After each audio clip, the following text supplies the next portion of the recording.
Litera valley school Patna के कक्षा 8 के ऑनलाइन कक्षा में मैं आपकी शिक्षिका शिप्रा कर्ण स्वागत करती हूँ। आज हम हिंदी पाठ्य पुस्तक वसंत भाग 3 का द्वितीय पाठ पढ़ेंगे।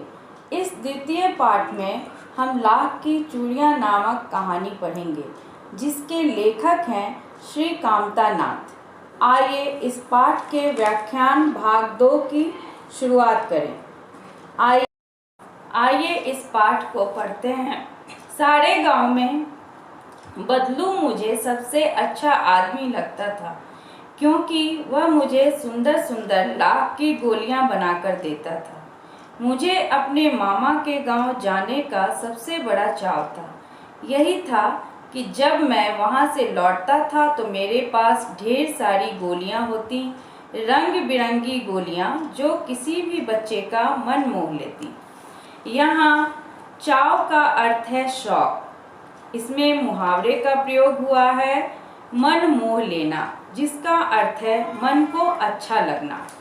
इसमें कहते हैं लेखक अपने बारे में कि जब वो छोटे थे तो अपने मामा के गांव जाया करते थे।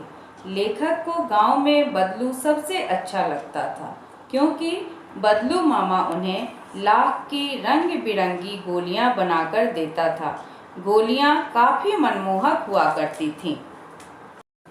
वैसे तो मेरे मामा के गांव का होने के कारण मुझे बदलू को बदलू मामा कहना चाहिए था, परंतु मैं उसे बदलू मामा न कहकर बदलू काका कहा करता था, जैसा कि गांव के सभी बच्चे उसे कहा करते थे। बदलू का मकान कुछ ऊंचे पर बना था।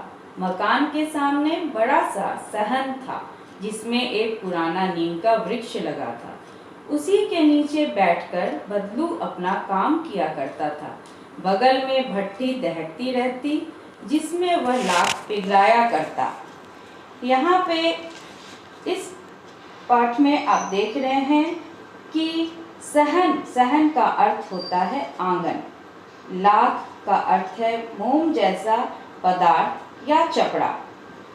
इसमें बताते हैं कि जैसा कि रिश्ते में होता है कि माँ के गांव में रहने वाले जो व्यक्ति है, या तो वह नाना है या मामा, परंतु लेखक बदलू मामा न कहकर बदलू काका कहा करता था, क्योंकि गांव के अन्य बच्चे भी उसे बदलू काका कहते थे। बदलू का मकान कुछ ऊंचाई पर बना था। सामने बड़ा सा आंगन था, जिसमें नीम का पेड़ था।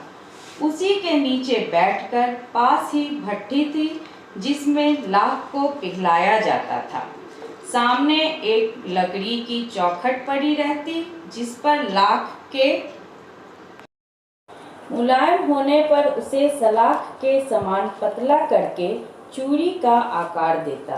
पास में 4-6 विभिन्न आकार की बेलन नुमा मुंगेरियां रखी रहती, जो आगे से कुछ पतली और पीछे से मोटी होती। लाख की चूड़ी का आकार देकर वह उन्हें मुंगेरियों पर चढ़ाकर गोल और चिकना बनाता, और तब एक एक करके पूरे हाथ की चूड़ियां बना चुकने के पश्चात वह उन पर रंग करता।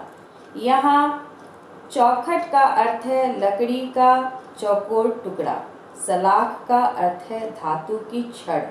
मुंगेरी का अर्थ होता है गोल मुठियादार लकड़ी, जो ठोकने या पीटने के काम आती है। यहाँ बताया गया है कि बदलू मामा चूड़ियाँ किस तरह से बनाते थे। एक चौखट होती थी, यानी लकड़ी का चौकोर टुकड़ा, जिस पर वह लाख को आग में सुलगाकर मुलायम कर देते थे, और एक धातु की छड़ के समान पतला कर देते, उसे चूड़ी का आकार देते थे। मुंगेरी की सहायता से वह मोटी और पतली तरह की चूड़ियाँ बनाते थे।